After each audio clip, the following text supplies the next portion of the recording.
السلام علیکم دوستوں، ہمارے بہت سے بہن بھائی رشتوں کی وجہ سے پریشان ہیں۔ مرضی کی شادی میں کئی مسائل کا سامنا کرنا پڑتا ہے۔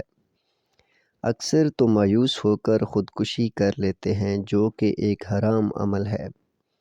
اللہ تعالیٰ کے ہر کام میں حکمت اور بہتری ہوتی ہے، اس سے مانگنے سے سب کچھ مل جاتا ہے۔ آج کی اس ویڈیو میں آپ کو ایک ایسا وظیفہ بتا رہے ہیں جس کو مکمل کر کے آپ کی دلی خواہش پوری ہوگی۔ آپ کے رشتوں میں جو بھی مسائل ہیں، رکاوٹیں ہیں، وہ ختم ہو جائیں گی۔ یہ بہت زبردست وظیفہ ہے، بس شرط یہ ہے کہ باوضو ہو کر اچھی نیت سے کریں اور اس دوران نماز قضا نہ کریں۔ وظیفہ صرف جائز مقصد یعنی کہ شادی کے لیے ہی کر سکتے ہیں۔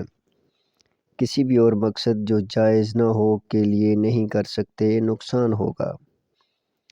دوستو، وظیفہ کچھ اس طرح ہے کہ یہ آیت یا ذوالقوۃ المتین، دوبارہ سن لیں، یا ذوالقوۃ المتین، صبح کی نماز کے بعد 70 دفعہ پڑھیں۔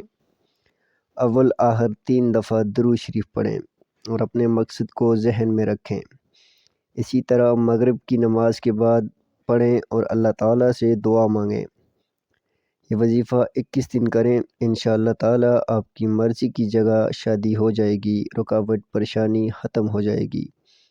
اللہ تعالیٰ آپ کا حامی و ناصر ہو۔ چینل کو ضرور سبسکرائب کیجیے گا، ویڈیو کو لائک، شیئر اور کمنٹ ضرور کیجیے گا۔